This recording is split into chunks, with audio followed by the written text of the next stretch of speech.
a court date for conspiracy to commit treason, giving aid and comfort to the enemy, selling false products, misrepresentation, false and larcenous misrepresentation, deceiving and deceit of the community, and supporting treasonous acts over a protracted period of time, charges that I am leveling against the university or the educational institution called Columbia University here in New York City.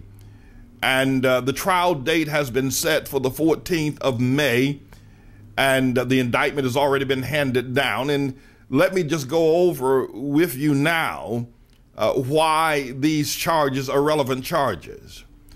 Columbia University in the 1980s sold a Bachelor of Science in Political Science major degree to one Barry Shatoro, now known as Barack Hussein, the long-legged Mac Daddy Obama.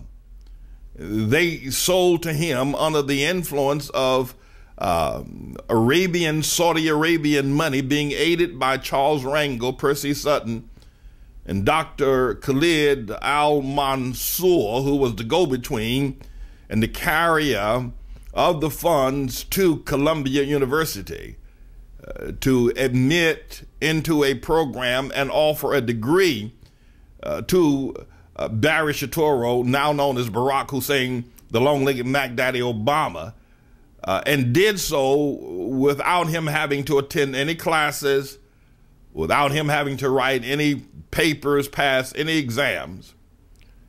And we need to review whether or not he took an examination in order to enter into Columbia University. But it can be proven beyond a shadow of a doubt that Barack Hussein, the long-legged Mac Daddy Obama, never, and I repeat, never attended Columbia University.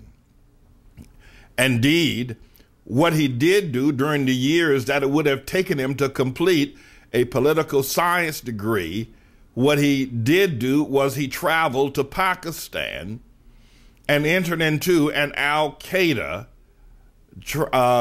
terror training camp where he trained there for 2 years in Afghanistan and in Pakistan, long before any of us knew anything about Al-Qaeda or about its terror intents towards America.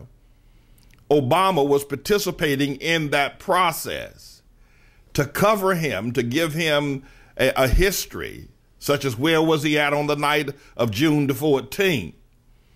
Obama has been given cover and a history from Columbia University, who states that he entered in 1980 or 1981 and exited in 1983, but he has never been seen by any of Columbia's students within that realm going back to the early 70s or into the mid 80s.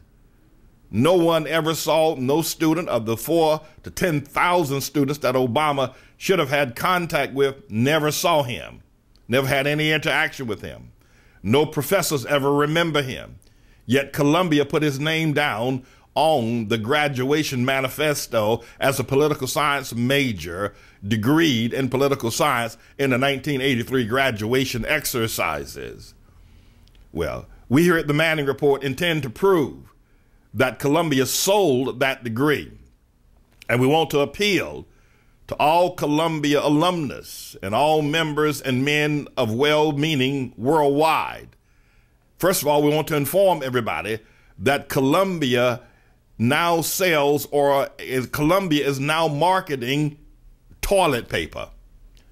Their degrees that they issue are nothing more than toilet paper. You can buy them from Columbia.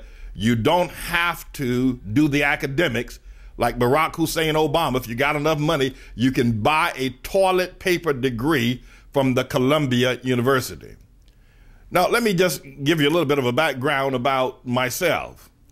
I attended Union Theological Seminary the exact same years that Barack Hussein, the long-legged Mac Daddy Obama, should have gone to Columbia. I have at present a Columbia University student health and identity card. I was issued a Columbia University student card in conjunction with my alma mater, where I received my master's degree, Union Theological Seminary, the same years that Obama should have received his student card. I will produce my card if Obama can produce his card. Well, I have my card. I also received a Master of Divinity degree in the year 1985 from Union Theological Seminary, which is right across the street from Columbia. But Union Theological Seminary and Columbia University had a joint program of religion, theology, and social work, and issued a joint degree of a master's in social work and a master's in divinity. I did not participate in that program, but Columbia University did issue me a student identity and health card. I have it. I also want you to know that since I've been here in the community, I've been here the years that Obama allegedly, if he had gone to Columbia, I would have met him. I served as the secretary of the Baptist Ministers Conference of Greater New York and vicinity, one of the most powerful African-American organizations in the city of New York and all of its environs. I was his secretary from 1980 until 1992. And everything that happened politically in this community, everything that happened politically in this city, everything that happened religiously, everything that happened academically, college professors, politicians, you name it, all came through the Baptist Ministers Conference of New York and Greater New York and vicinity. I would have known about Obama had he been a member of Columbia University as a student.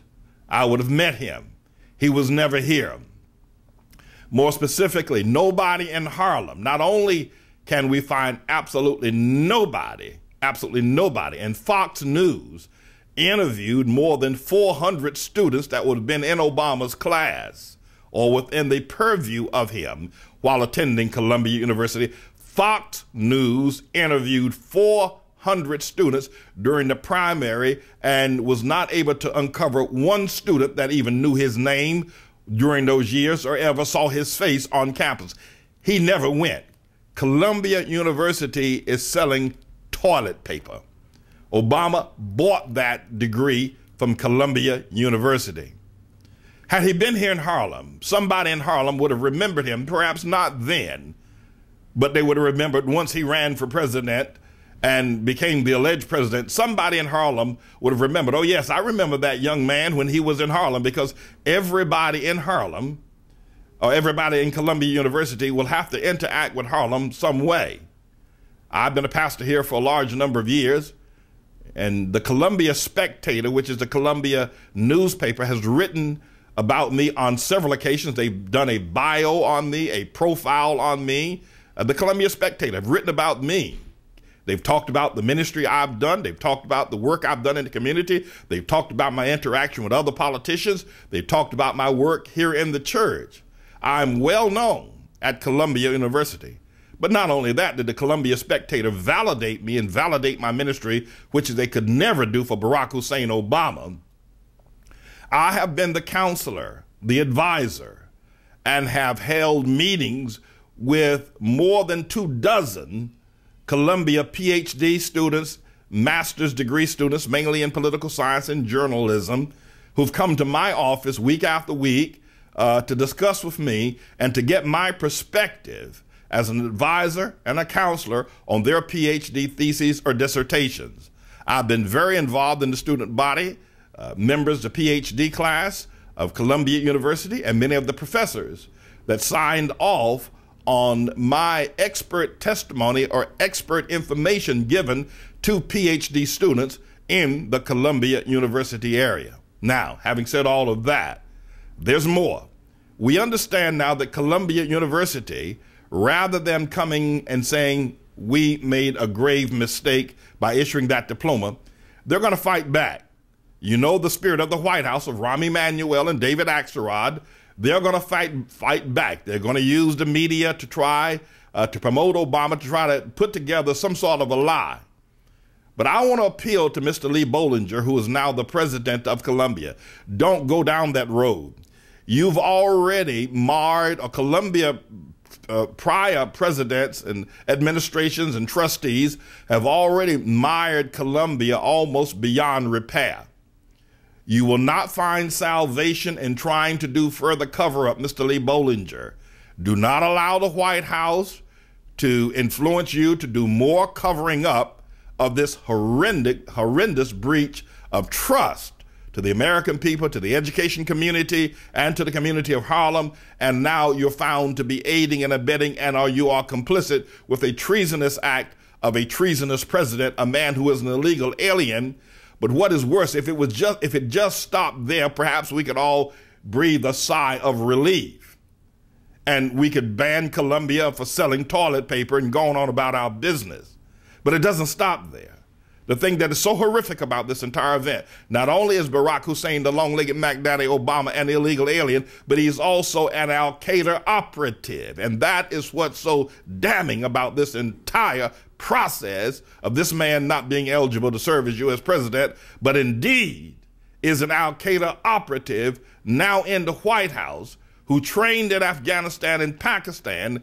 Years when he should have been in college, he was in a training camp in Pakistan and Afghanistan. And I tend to improve it. The court will start on May the 14th. The trial will start on May the 14th out in front of the main entrance of Columbia University. Unless the matter is fully resolved, confessions are made and handed in before that date.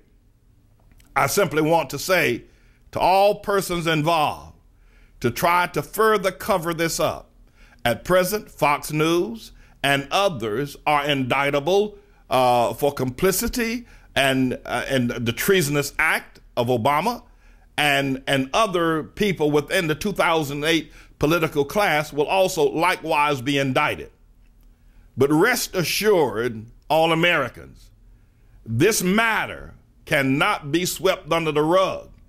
Neither can it be wiped away by a fictitious, bogus political science degree from Columbia University, or anything that these vicious media types are going to come out swinging now. They're going to come out swinging, trying to save the long-legged Mac Daddy. But I appeal to everyone involved. Confess your sins now and throw yourself on the mercy of the American people. I'm James David Manning, and this is the Manning Report. ATLAH. That's what God said. That's what God said.